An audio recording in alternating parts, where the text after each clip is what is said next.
Right friends, இந்த வீடியோவில் நம்ம ஒரு சூப்பரான தகவல் பற்றி பார்க்க போகிறோங்க. அதாவது இந்தியா போஸ்டினுடைய வெப்சைட்டினுடைய இன்டர்ஃபேஸ் வந்து டோட்டலாக மாற்றிருக்காங்க. ஸோ பழைய இன்டர்ஃபேஸ் இல்லாமல் புதுசாக இன்டர்ஃபேஸ் ஒன்று கொண்டு வந்திருக்காங்க. அது மட்டும் இல்லாமல் ஒரு சில ஆப்ஷன்ஸ் எல்லாமே புதுசாக அறிமுகப்படுத்தியிருக்காங்க. இது எதுக்கு நான் இந்தியா போஸ்டினுடைய வெப்சைட்டை பற்றி சொல்கிறேன் அப்படின்னு கேட்டிங்கன்னா, போஸ்ட் ஆஃபீஸ்னுடைய சேவிங்ஸ் பேங்க் டீட்டெயில்ஸ் தான் நம்ம செக் பண்ணுறதுக்கான அந்த இன்டர்ஃபேஸ் வந்து மாற்றிருக்காங்க. இப்போ உதாரணத்துக்கு ஒரு சுகன்யா சாம்ரிதி அக்கௌண்ட்டோ இல்லை பப்ளிக் ப்ராவிடென்ட் ஃபண்ட் அக்கௌண்ட்டோ நீங்கள் ஓப்பன் பண்ண போகிறீங்க அப்படின்னா, அந்த ஸ்கீமுக்கான டீட்டெயில்ஸ், சேவிங்ஸ் ஸ்கீமுக்கான டீட்டெயில்ஸ் நீங்கள் வந்து இந்த வெப்சைட் மூலமாக பார்த்துக்கலாம். அது மட்டும் இல்லாமல் இப்போதைக்கு வந்து என்ன இன்ட்ரெஸ்ட் ரேட் இருக்குது அப்படிங்கிறது எல்லாமே வந்து பார்க்கலாம். ஸோ ஏற்கனவே இது வந்து பார்க்க முடியும், ஏற்கனவே இந்த பழைய வெப்சைட்லேயே இதை பார்க்க முடியும். பட் இன்டர்ஃபேஸ் தான் வந்து மாற்றிருக்காங்க. இன்டர்ஃபேஸ் மாற்றினதுனால நம்மளுக்கு பார்க்குறதுக்கு டீட்டெயில்ஸ் எல்லாம் நிறையா வந்து கொடுத்துருப்பாங்க. ஈஸியாக வந்து அண்டர்ஸ்டாண்ட் ஆகிற மாதிரிலாம் கொடுத்துருக்காங்க. ரெண்டாவதாக உங்களுடைய போஸ்ட் ஆஃபீஸ் சேவிங்ஸ் அக்கௌண்ட்டாக இருக்கட்டும், இல்லை வேறு ஏதாவது போஸ்ட் ஆஃபீஸில் சேவிங்ஸ் ஸ்கீமில் நீங்கள் அக்கௌண்ட் ஓப்பன் பண்ணியிருந்தா இருக்கட்டும், ஆன்லைன் மூலமாக அதனுடைய பாஸ்புக் வந்து உங்களால் பார்க்க முடியும். பாஸ்புக் அது எப்படி பார்க்குறது அப்படிங்கிற தகவலும் பார்க்கலாம். இதுக்காக நீங்கள் வந்து போஸ்ட் ஆஃபீஸில் இன்டர்நெட் பேங்கிங்லாம் லாகின் பண்ணோம் அப்படிங்கிற அவசியம் கிடையாது. டேட்டாவை நீங்கள் செக் பண்ணி பார்க்கலாம் பாஸ்புக் பொறுத்த வரைக்கும். இப்போ இந்த இந்தியா போஸ்ட்னுடைய இந்த வெப்சைட் நான் டிஸ்கிரிப்ஷனில் கொடுத்துருக்கேன், ஓப்பன் பண்ணிக்கோங்க. அதை கிளிக் பண்ணி ஓப்பன் ஆனதுக்கப்புறம் பார்த்திங்கன்னா இந்த மாதிரி தான் வரும், போஸ்ட் ஆஃபீஸ் சேவிங்ஸ் ஸ்கீம்ஸ் அப்படின்னு வரும். இது கீழே பாருங்கள், போஸ்ட் ஆஃபீஸ் சேவிங்ஸ் அக்கௌண்ட்டு. இது வந்து post office normal savings account, அதுக்கான இன்ட்ரெஸ்ட் ரேட் எவ்வளோ அப்படிங்கிறது இருக்குது. அதே மாதிரி ஒவ்வொரு ஸ்கீமுக்கான நேம் கொடுத்து அதுக்கான டீட்டெயில்ஸ் நீங்கள் பார்க்கணும் அப்படின்னா கீழே இருக்கக்கூடிய கிளிக் டு நோ மோர் அப்படிங்கிற ஆப்ஷன் கிளிக் பண்ணிங்கன்னா அதுக்கான டீட்டெயில்ஸ் வந்து ஓப்பன் ஆகும். ரெண்டாவதாக பாருங்கள், national savings recurring deposit, post office MIS scheme சொல்லுவோம் இல்லையா, monthly income scheme, senior citizen saving scheme, அதே மாதிரி public provident fund, Sukanya Samriddhi account, national savings time deposit, Kisan Vikas Patra, இந்த மாதிரி ஒவ்வொரு ஸ்கீமினுடைய பெயரும் போட்டு அதுக்கான டீட்டெயில்ஸ் செக் பண்ணணும் அப்படின்னா கீழே இருக்கக்கூடிய கிளிக் டு நோ மோர் அப்படிங்கிற ஆப்ஷனை கிளிக் பண்ணணும். இப்போ நம்ம எதுனா ஒரு கிசான் விகாஸ் பத்ராவே செலக்ட் பண்ணுறோம் பாருங்களேன், கிளிக் டு நோ மோர் அப்படிங்கிறத கொடுக்குறேன். ஸோ அதுக்கு முன்னாடி கொடுத்துருக்காங்க அமௌண்ட் இன்வெஸ்டட் டபுள்ஸ் இன் 115 months. அதாவது இந்த கேவிபியில் நீங்கள் அமௌண்ட் போட்டிங்க அப்படின்னா உங்களுடைய பணமானது 9 வருஷம் 7 மாதம் கழித்து ஆட்டோமேட்டிக்காக அப்படியே டபுள் ஆகிரும். இப்போ நீங்கள் 10 லட்சம் போட்டால் 20 லட்சம் ஆகும், 20 லட்சம் போட்டால் 40 லட்சம் ஆகும். அந்த மாதிரி வந்து டபுள் ஆகும் அப்படின்னு சொல்லியிருக்காங்க. இந்த மாதிரி இந்த ஸ்கீம்னுடைய டீட்டெயில்ஸ் பார்க்கணுன்னா கிளிக் டு நோ மோர் அப்படிங்கிறத கிளிக் பண்ணணும்.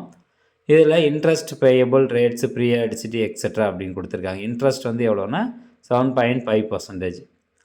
காம்பவுண்டட் இயர்லி, வருஷத்துக்கு ஒரு தடவை அது அப்படியே வந்து கூட்டு வட்டியாக உங்களுக்கு ஆட் ஆகிட்டே இருக்கும் உங்களுடைய அக்கௌண்ட்டில். கூட்டு வட்டி compounded yearly. Simple interest, compound interest அப்படின்ட்டு இருக்குது பார்த்தீங்களா, தனி வட்டி கூட்டு வட்டி. ஸோ இதில் இந்த காம்பவுண்ட் இன்ட்ரெஸ்ட் இருக்கக்கூடிய சேவிங்ஸ் ஸ்கீம் எல்லாமே சிறந்ததாக வந்து பார்ப்பாங்க. ஏன் அப்படின்னு கேட்டிங்கன்னா ஒவ்வொரு வருஷத்துக்கும் அதிலேருந்து கிடைக்கக்கூடிய வட்டி தொகைக்கும் அடுத்த வருஷம் வட்டி கிடைக்கும். அதுதான் வந்து காம்பவுண்ட் இன்ட்ரெஸ்ட்டு.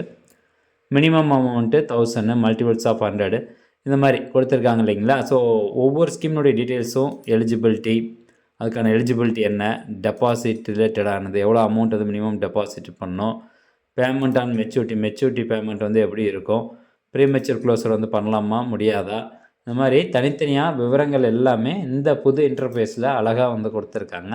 ஸோ நீங்கள் போஸ்ட் ஆஃபீஸில் எதனா அக்கௌண்ட் ஓப்பன் பண்ணுறதுக்கு போகிறீங்க அப்படின்னா கண்டிப்பாக இந்த வெப்சைட் வந்து ரெஃபர் பண்ணிக்கோங்க, உங்களுக்கு 100% பயனுள்ளதாக இருக்கும். இப்போது தற்போது இன்ட்ரெஸ்ட் ரேட் எவ்வளோ ஒவ்வொரு ஸ்கீமுக்கும் கம்பேரிசன்ஸ் அப்படின்னு பார்த்தோம்னா இங்கே பாருங்கள், இன்ட்ரெஸ்ட் ரேட் நியூ அப்படின்ட்டு இருக்கும். இதில் கிளிக் டு நோ மோர் அப்படிங்கிற ஆப்ஷனை கிளிக் பண்ணுங்கள். அது கொடுத்தோன்னே post office small saving scheme with effective from WFனா வித் எஃபெக்டிவ் ஃப்ரம் 1/10/2025 31/12/2025 வரைக்கும் இதுதான் வந்து இன்ட்ரெஸ்ட் ரேட்டு அப்படின்னு சொல்லியிருக்கிறாங்க. பாருங்கள், இன்ஸ்ட்ருமெண்ட்ஸ் அப்படின்னா அந்த சேவிங் ஸ்கீம்னுடைய பெயர் 1 year டைம் டெபாசிட்டு. இந்த ஃபிக்ஸட் டெபாசிட் தான் இதில் வந்து டிடி அப்படின்னு சொல்லுவாங்க, டைம் டெபாசிட்டு. அதே மாதிரி 5 yearக்கான time deposit, 5 year recurring deposit, monthly income account, இதுக்கெல்லாம் இன்ட்ரெஸ்ட் ரேட் எவ்வளோ அப்படிங்கிறத அடுத்த காலமில் கொடுத்துருக்குறாங்க. இந்த இன்ட்ரெஸ்ட் ரேட் ஒவ்வொரு குவார்ட்டர் வைஸாக உங்களுக்கு மாறும். அடுத்ததாக ஜனவரி 1 மார்ச் 31 அதுக்கான ஒரு இன்ட்ரெஸ்ட் ரேட் வந்து உங்களுக்கு போடுவாங்க. மேஜராக சேஞ்சஸ் இருக்காது, பட் சேஞ்சஸ் இருந்தது அப்படின்னாலும் அதில் உங்களுக்கு இதில் ரிஃப்ளெக்ட் ஆகிரும். அப்புறம் காம்பவுண்டிங் ஃப்ரீக்வன்சி அப்படிங்கிறது வந்து இப்போ டைம் டெபாசிட் பொறுத்த வரைக்கும் குவார்ட்டர்லி, அப்புறம் ஒரு சில சேவிங் ஸ்கீம்லாம் வந்து பார்த்திங்கன்னா ஆனுவலாக வந்து உங்களுக்கு காம்பவுண்ட் ஆகும். எம்ஐஎஸ் அக்கௌண்ட் வந்து மந்த்லி அண்ட் பெய்டு அப்படின்னு கொடுத்துருக்காங்க. அதாவது மாதம் மாதம் ஒரு பர்டிகுலர் அமௌண்ட் நீங்கள் வந்து ஃபஸ்ட்டே முதலீடு பண்ணிடுவீங்க. அந்த தொகைக்கு மாதம் மாதம் உங்களுக்கு வட்டி தொகை வந்து கொடுத்துட்ருப்பாங்க. அதுதான் வந்து மந்த்லி பெய்டு அப்படின்னு சொல்லியிருக்காங்க. இந்த 2வது காலமில் பார்த்தீங்கன்னா இன்ட்ரெஸ்ட் ரேட் பர்சன்டேஜ் கொடுத்துருக்குறாங்க. இப்போ சீனியர் சிட்டிசன் சேவிங்ஸ் ஸ்கீம் அப்படின்னா 8.2% வந்து இன்ட்ரெஸ்ட் ரேட்டு. அப்போ 10,000 நீங்கள் முதலீடு பண்ணுறீங்க அப்படிங்கிற பட்சத்தில் உங்களுக்கு அதாவது குவார்ட்டர்லி பெய்டு அப்படின்னு சொல்கிறாங்க. அப்போ 3 மாதத்துக்கு ஒரு தடவை 10,000 முதலீடு பண்ணியிருந்தீங்கன்னா ரூ. 205 3 மாதத்துக்கு ஒரு தடவை உங்களுக்கு வட்டி தொகையானது கிடச்சிட்ருக்கும். ஸோ இந்த மாதிரி டீட்டெயில்டாக வந்து கொடுத்துருக்காங்க. இதை நீங்கள் ரெஃபர் பண்ணிக்கலாம். அடுத்தபடியாக பாஸ்புக் வந்து எப்படி பார்க்குறது அப்படின்னு பார்க்கலாம். தென் நெக்ஸ்ட்டு சர்வீசஸ்க்கான அமௌண்ட் எல்லாமே கீழே கொடுத்துருப்பாங்க. அப்படியே கீழே வந்தீங்கன்னா அங்கே பாருங்கள் ஸ்கெடியூல் ஆஃப் ஃபீ அப்படின்னு கொடுத்துருப்பாங்க. ஒவ்வொரு சர்வீசஸ்க்கும் எவ்வளோ அமௌண்ட் அப்படிங்கிறத நீங்கள் இதன் மூலமாக வந்து செக் பண்ணி பார்த்துக்கலாம். இப்போது பாஸ்புக் எப்படி பார்க்குறதுனா இங்கே பாருங்கள் click here to access your passbook அப்படின்ட்டுருக்கோம். அந்த ஆப்ஷன் வந்து கிளிக் பண்ணுங்கள். அடுத்தபடியாக லாகின் பண்ண சொல்லும்போது எங்கே போய் ரெஜிஸ்டர் பண்ணணுமா அப்படின்னு கேட்டிங்கன்னா அதெல்லாம் எதுவுமே தேவையில்ல. ஜஸ்ட்டு உங்கள் மொபைல் நம்பர் இதில் என்ட்ரு பண்ணிட்டு கீழே ஒரு கேப்சா கொடுத்துருப்பாங்க. அந்த கேப்சா என்ட்ரு பண்ணிவிட்டு அப்புறம் ஒரு ஓடிபி வரும். அந்த ஓடிபி நீங்கள் என்ட்ரு பண்ணிட்டு ஃபஸ்ட்டு நீங்கள் லாகின் பண்ணிக்கணும். இதுக்காக தனியாக வந்து ரெஜிஸ்டர்லாம் பண்ணணுங்கிற அவசியம் கிடையாது. அடுத்தபடியாக இந்த மாதிரி பேஜ் ஓப்பன் ஆகும். இதில் இந்த கிளிக் ஹியர் அப்படிங்கிறத கிளிக் பண்ணுங்கள். நெக்ஸ்ட்டு பாருங்கள் என்டர் த டீட்டெயில்ஸ் மென்ஷன்டு பிலோ அப்படின்னு கொடுத்துருப்பாங்க. இதில் பொறுத்த வரைக்கும் உங்களுடைய savings bank account details, PPF account details, அப்புறம் எம்ஐஎஸ் ஸ்கீமுக்கான டீட்டெயில்ஸு, ஒரு சில ஸ்கீம்ஸ் மட்டும் உங்களால் இதில் பார்க்க முடியாது. மேக்ஸிமம் எல்லா சேவிங்ஸ் ஸ்கீமும் இதில் கவர் ஆகுது. ஒரு 2-3 சேவிங்ஸ் ஸ்கீம் மட்டும் பார்க்க முடியாது. அதுவும் கூடிய வரையில் அப்டேட் பண்ணிடுவாங்க.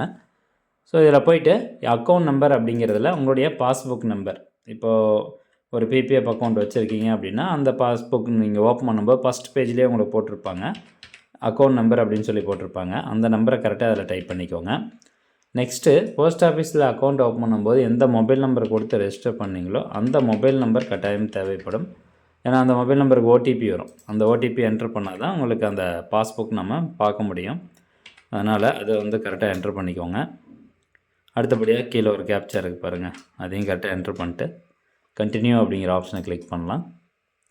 நெக்ஸ்ட்டு மறுபடியும் ஒரு ஓடிபி வரும். இப்போ வர ஓடிபி எதுக்கானது அப்படின்னு கேட்டிங்கன்னா நீங்கள் அக்கௌண்ட் ஓப்பன் பண்ணும்போது எந்த மொபைல் நம்பர் கொடுத்தீங்களோ அந்த மொபைல் நம்பருக்கான ஓடிபி இது. ஒன்ஸ் நீங்கள் ஓடிபி என்டர் பண்ணதுக்கப்புறமா வெரிஃபை அப்படிங்கிறத கிளிக் பண்ணிடுங்க. அது என்ன ஸ்கீம் டைப்பு, ஸ்கீம் டிஸ்கிரிப்ஷன் என்ன, உங்களுடைய பெயர் என்ன அதுவும் வந்துடும். ஸ்கீம் கோடு வந்து என்ன, பிபிஎஃப்னா பிபிஎஃப் அந்த மாதிரி வந்து கொடுத்துருப்பாங்க. எம்ஐஎஸ்னால் எம்ஐஎஸ் அப்படின்ட்டு இருக்கும். இதில் போய்ட்டு நீங்கள் மினி ஸ்டேட்மெண்ட் பார்க்குற மாதிரி இருந்தாலும் பார்க்கலாம். பேலன்ஸ் என்கொயரி வந்து பார்க்கலாம். டீட்டெயில்டு ஸ்டேட்மெண்ட் வந்து பார்க்கலாம். வந்து இந்த பேலன்ஸ் என்கொயரி மினி ஸ்டேட்மெண்ட் மட்டும் தான் இருந்தது பல இன்டர்ஃபேஸில். இப்போ தான் இந்த டீட்டெயில்டு ஸ்டேட்மெண்ட் அப்படிங்கிற ஆப்ஷன் கொண்டு வந்திருக்காங்க. இந்த டீட்டெயில் ஸ்டேட்மெண்ட் அப்படிங்கிறத கிளிக் பண்ணிங்கன்னா கடைசியாக ஒவ்வொரு 3 மாதத்துக்கும், அதாவது குவார்ட்டர் பை குவார்ட்டர் நீங்கள் டீட்டெயில் ஸ்டேட்மெண்ட் வந்து செக் பண்ண முடியும் ஆன்லைனில். போன வருஷத்துக்கான டீட்டெயில் ஸ்டேட்மெண்ட்டு கூட நீங்கள் செக் பண்ணலாம். அதில் போனீங்கன்னா என்றைக்கு நீங்கள் பணம் எவ்வளோ போட்டிங்க அப்படிங்கிற எல்லா விவரமும் உங்களுக்கு இதில் வந்துடும். பேலன்ஸ் என்கொயரி இந்த மினி ஸ்டேட்மெண்ட் நான் கிளிக் பண்ணி பார்க்குறேன் பாருங்கள். இந்த மினி ஸ்டேட்மெண்ட் கிளிக் பண்ணோன்னா பாருங்கள் உங்களுக்கு கடைசியாக பண்ண 10 டிரான்சாக்ஷனுடைய டேட்டு, அமௌண்ட் எவ்வளோ அமௌண்ட் பண்ணிங்க, டிரான்சாக்ஷன் டைப் கிரெடிட்டா டெபிட்டா, டிஸ்கிரிப்ஷன் இதெல்லாமே கொடுத்துருக்குறாங்க. ஸோ இந்த மாதிரி ஸ்டேட்மெண்ட்டு நீங்கள் ஆன்லைன் மூலமாக பார்க்கலாம். டீட்டெயில் ஸ்டேட்மெண்ட் பார்க்கலாம். அந்த பாஸ்புக்கில் எவ்வளோ அமௌண்ட் இருக்குதுன்னு முதற்கொண்டு எல்லாமே வந்து பார்த்துக்கலாம். இன்டர்ஃபேஸ் சூப்பராக இருக்குது. இந்த தகவல் முடிஞ்சவங்க நிறைய பேருக்கு ஷேர் பண்ணுங்கள். மீண்டும் அடுத்த ஒரு நல்ல பதிவில் சந்திக்கலாம். நன்றி, வணக்கம்.